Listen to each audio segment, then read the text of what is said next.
tartan aqooneedka bisha barakeysan ee Ramadaan ayaa maanta si rasmi ah ugu furmay idaacadda Wadani FM ee magaalada Beledweyne kaas oo ay soo qaban qaabiyeen dalada bulsho kaab oo 3 sano ugu dambeysay ku qabatay tartan aqooneedkaasi warbaahinta Wadani FM. maanta ayaan waxaa fooda isdaray iskuulada Green iyo Daarul Cilmi oo ku kala yaala xaafadaha Buundaweyn iyo Howlwadaag. inta uu tartanka bilaabanin ayaa qaar ka mid ah ardayda kala socday Green iyo Daarul Cilmi ayaa waxay cabireen aragtidooda. maanta waxaan ku tartamaynaa xarunta warbaahinta Wadani FM.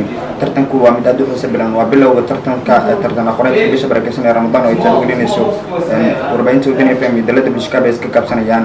waxaan rajaynayaa in tartanka aan guul ka gaarno dhiganayna la tartamaya School Green. waan ku faraxsanahay in sanadkii saddexaad aan ka qayb galo tartan aqooneedka bisha barakeysan ee Ramadaan oo ay taageerinayaan warbaahinta Wadani FM iyo dalada bulsho kaab oo iska kaashanaya. waxaan u mahadcelinayaa dhammaan shaqaalaha ka howlgala warbaahinta Wadani FM dugsiga ka socota waxaan sidoo kale u mahadcelinayaa maamulaha madrasada xifdinta quraanka iyo sidoo kale maadooyinka asaasiga Ustaad Xasan Maxamed Nuur iyo sidoo kale dhammaan ardayda wax ka barata madrasadaas iyo waalidiintooda. waxaan leeyahay horumar wanaagsan ayaan idin rajaynayaa. waan ku faraxsanahay in aan ka qayb galno tartankaas inagoo ku qanacsan natiijo walba oo ka soo baxda tartankaas. aad ayaan ugu faraxsanahay kasoo qaybgalka wacan oo aan kasoo qayb galay tartankan aadka u wanaagsan ee qabteen radio Watani ay la kaashteen ururka bulsho kaab. aad ayaan ugu mahadcelinayaa, aad iyo aad ayaan ugu faraxsanahay inaan markaas aan kasoo qayb galno tartan noocan ah. maanta maxaa rajaynaysaa?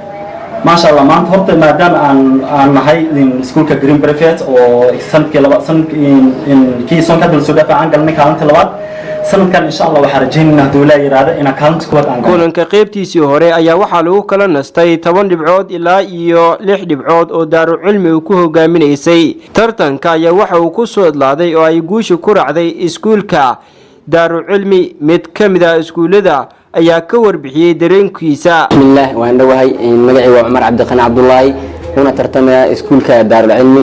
tartanka si wanaagsan ayuu noogu dhacay alxamdulillah. waana ku faraxsanahay inaan ku guuleysto maanta anagoo ahaan guuleystayaasha maanta oo Daarul Cilmi. waxaan rajaynayaa inaan kulanka dambe aan guul soo heli doono. sidoo kale midda kale waxaan leeyahay dhigeena ah Green haday badiyaan macnaha mise guuleystaan Daarul Cilmi waa green oo guuleystaa oo kale guushan waan wada leenahay.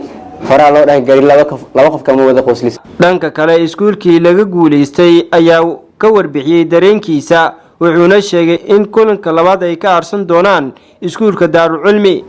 maanta hadii laga reeyo birta ayaa reynina waxin ma ahan. waxaan leenahay dhankeena kale oo naga reeyay adinkana waxaan idin leenahay aad iyo mahadsantihiin sida wacan aad nagala qayb qaadateen ama maxay to aad nagala tartanteen sida quruxda badan. waa adigu mahadcelinaa anigoo Cabdixakiin Cabdimiidaan. waxaan idin leeyahay radio Watani inaad ku mahadsantihiin adinkana sida wacan aad inoo soo dhaweyseen tartanka wanaagsan oo inoo qabateen bartamaha radio baaxad weyn ee Watani. ugu dambeyntii waxaa soo gunaanaday Ustaad Farax Yaasiin Farax Balaag, wuxuuna ku dhawaaqay natiijada kulanka maanta. Assalaamu alaykum warahmatullaahi wabarakaatuh. waan salaamayaa dhammaan ummadda islaamka meel walba ay joogaan dalka iyo dibadiisa. waxaan leeyahay assalaamu alaykum warahmatullaahi wabarakaatuh. Ramadaan Kariim. waxaan ku guda jirnaa barnaamijkii tartan aqooneedka ee bisha barakeysan ee Ramadaanka. aan mar walba ku qabanaynay stuudiyaha baaxadda weyn ee radio Wadani inagoo ka duulayno